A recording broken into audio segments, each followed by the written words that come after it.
Bonjour à tous, je m'appelle Léa Maude de l'équipe Cofinia et aujourd'hui je vais vous parler de Zoho Campaign. Zoho Campaign est un module de la suite Zoho. Il permet dans le fond une gestion intelligente et intuitive des campagnes de courriel, des formulaires qui sont mis sur les sites web et sur les intégrations avec les médias sociaux.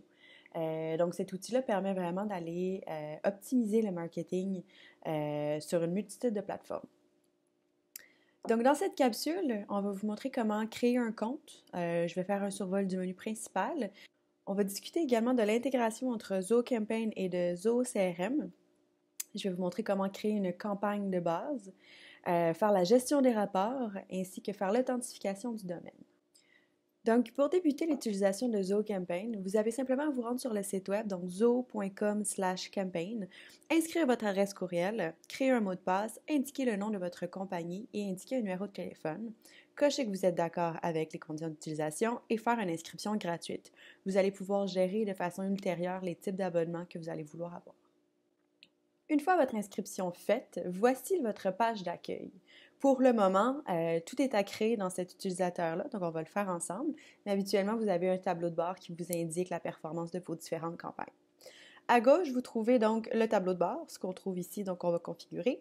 Vous avez les différentes campagnes possibles, vous avez la gestion des contacts, la gestion des automatisations, le commerce électronique, les bibliothèques ainsi que les rapports. Dans le bas, vous avez également la possibilité d'ajuster vos paramètres. Dans le coin en haut, vous avez la possibilité de laisser un commentaire, vous avez la gestion de votre abonnement, vos favoris, vos documents sauvegardés, la possibilité d'avoir un calendrier avec les planifications des différentes campagnes qui s'en viennent, les notifications et votre compte privé. L'intérêt d'avoir une intégration entre les modules Zoho Campaign et Zoho CRM, c'est qu'on peut vraiment synchroniser les deux modules ensemble pour optimiser les actions d'automatisation des courriels. C'est-à-dire cibler une clientèle particulière afin d'envoyer des communications de façon récurrente, d'avoir une segmentation qui permet du contenu dynamique, permet de pousser, de faire de la création de leads et de prospects en fonction des différents formulaires d'inscription que vous mettez sur votre site web. Vous pouvez automatiser les renouvellements, vous pouvez automatiser des promotions et tout ça se pousse dans le CRM. Donc, c'est vraiment intéressant si vous avez la possibilité d'avoir Zoho CRM. Sinon, Zoho Campaign fonctionne très bien toute seule, mais tout est à gagner d'avoir les deux. Donc, pour créer une nouvelle liste de contacts, en fait, dans le cas présent, on va importer tout simplement des contacts. C'est possible d'y aller de façon manuelle si vous n'avez pas Zoho CRM. Sinon, vous pouvez synchroniser vos services et importer vos contacts de Zoho CRM, comme ça. On a la possibilité de choisir entre une synchronisation immédiate ou une synchronisation périodique. La synchronisation immédiate, dans le fond, c'est une seule fois. Si vous avez évidemment Zoho CRM, je vous conseille de choisir pour la synchronisation périodique dans l'optique où les deux vont se mettre à jour de façon récurrente. Donc, lorsque vous cliquez sur « Créer une synchronisation », vous avez la possibilité d'importer différents modules qui sont dans votre Zoho CRM. Donc, vous pouvez choisir les prospects, les contacts et des modules personnalisés si vous en avez créé. Nous, on va y aller avec les prospects. Pour faire une synchronisation, on doit lui donner un nom, on doit sélectionner et on doit l'importer vers une liste. Si nous n'avons pas encore de liste, nous allons en créer une. Donc, par exemple, dans le cas présent, et on doit toujours indiquer comment on connaît ces clients-là. Ce message-là va être affiché dans le bas de chacune de nos campagnes. C'est important de donner une information pertinente et juste.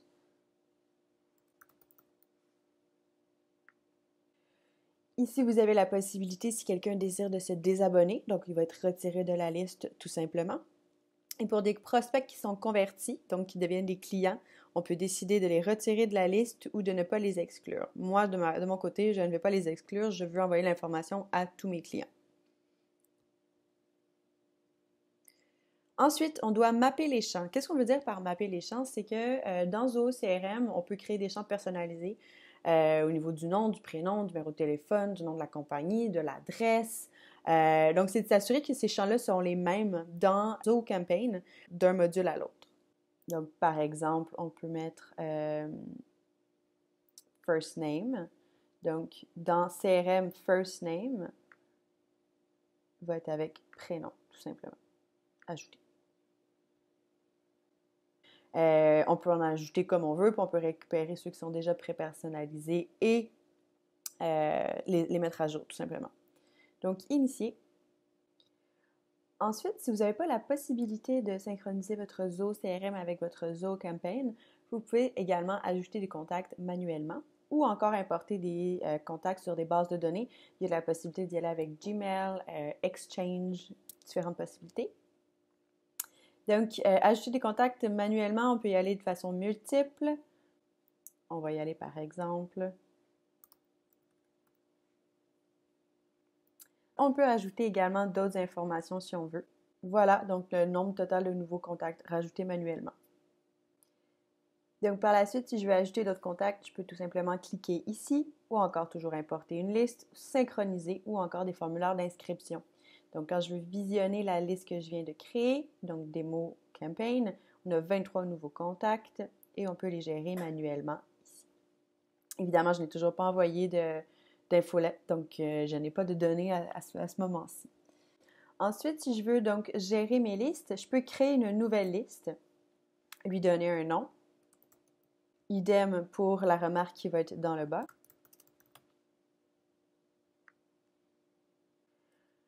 Ensuite, si je veux rajouter des nouveaux clients, des nouveaux prospects dans différentes listes, je peux tout simplement les cocher.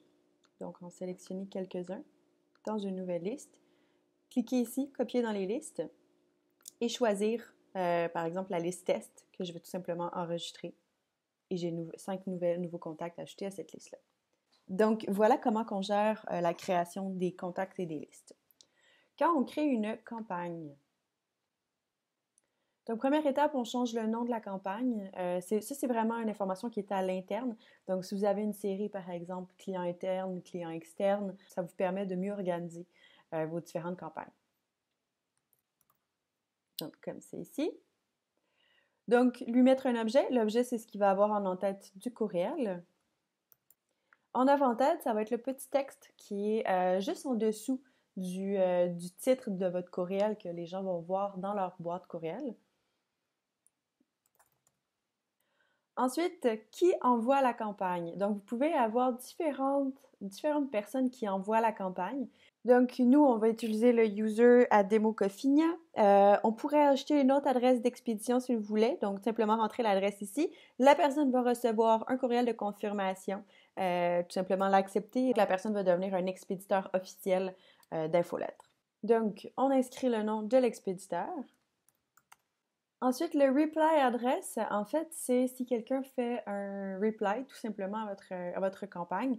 Je vous conseille de mettre une adresse courriel, ça peut être une adresse différente. Mais c'est de s'assurer, dans le fond, de ne pas laisser de courriel non répondu. Ensuite, ajouter les destinataires. Vous allez devoir choisir une de vos listes. Évidemment, si vous devez créer une nouvelle liste, vous pouvez tout simplement en créer une nouvelle, mettre les informations et les ajouter au fur et à mesure. Sinon, par exemple, dans le cas présent, on va y aller avec celle-ci.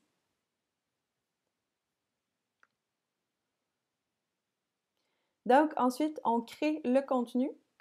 Vous avez différentes possibilités. Vous avez les modèles enregistrés. Donc, ça va être des modèles que vous allez avoir créés au fur et à mesure de votre utilisation et vous allez les enregistrer pour pouvoir les utiliser par la suite.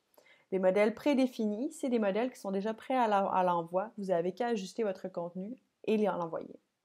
Et les modèles de base, en fait, c'est vraiment une structure qui vous est permis pour ajouter ensuite du texte et des images. Mon conseil pour vos premières, c'est d'y aller avec des modèles prédéfinis ou des modèles de base. La raison est simple, c'est que vous devez avoir ce qu'on appelle le footer, qui est le bas de votre courriel, dans le fond, le bas qui vous permet de désabonner. Si vous n'avez pas ça dans le bas de votre courriel, d'un point de vue légal, c'est très discutable, dans l'optique où les gens doivent pouvoir se désabonner ou poser des questions ou signaler un abus si il y a lieu. Donc, je vous conseille de prendre un modèle prédéfini pour commencer.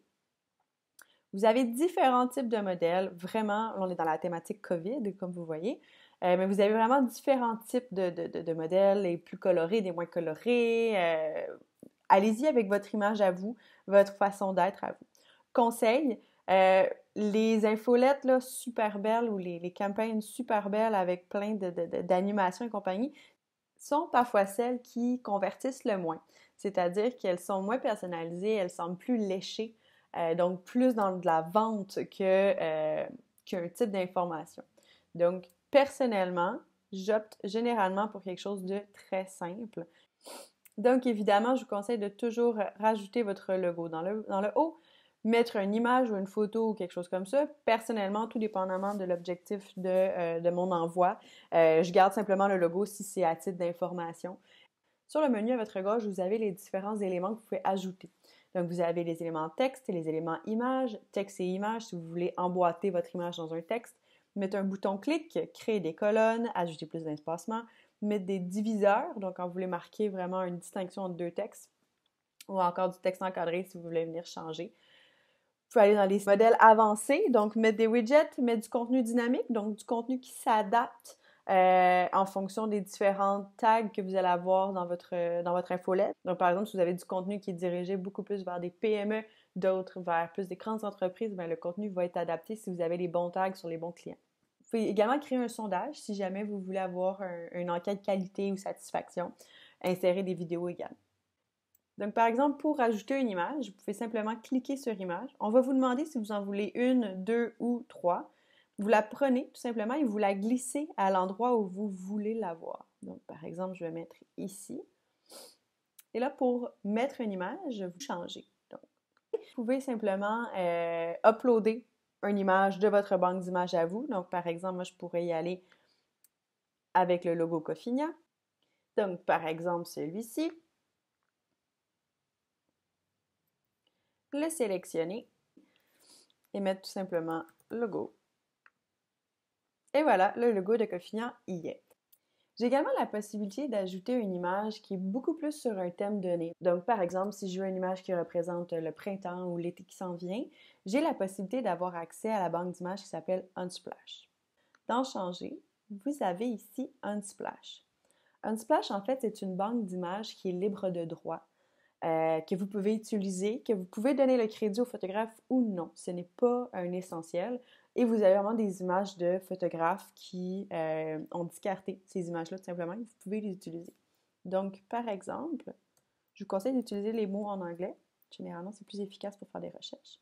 Donc, avec Spring, j'ai plusieurs images de fleurs. Et si j'essaye, mettons, Summer, ça. Donc, je peux décider de garder l'auteur, mettre un titre, on va l'appeler Summer. J'accepte les conditions de Unsplash. Et voilà, tout simplement, mon image y est. Donc, à la toute fin.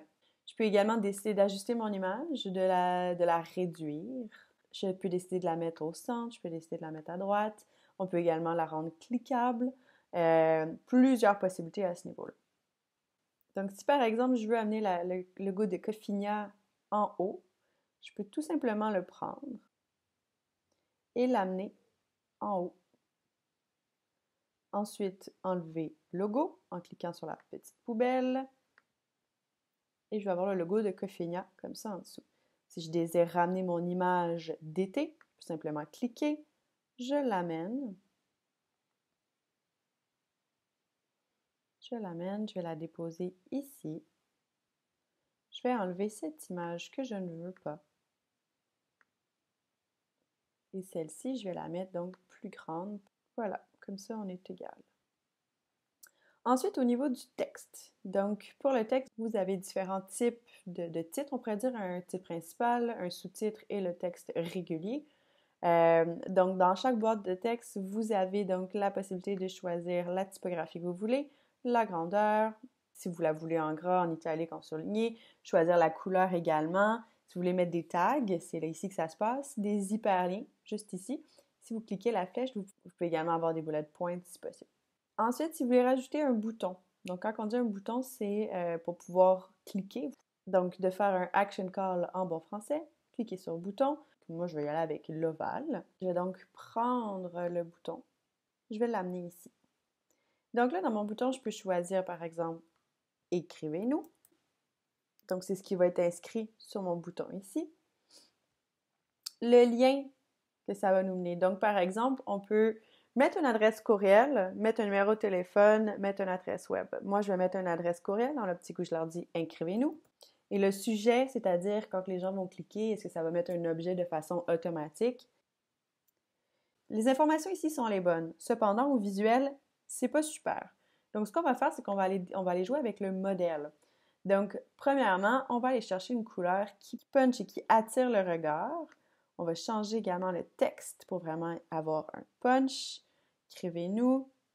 On va donc également aller chercher un bouton qui va utiliser beaucoup plus l'espace, qui va être beaucoup plus visible. Donc, par exemple, comme c'est ici. Puis, je vais aller chercher également, je vais mettre un texte qui va être plus gros.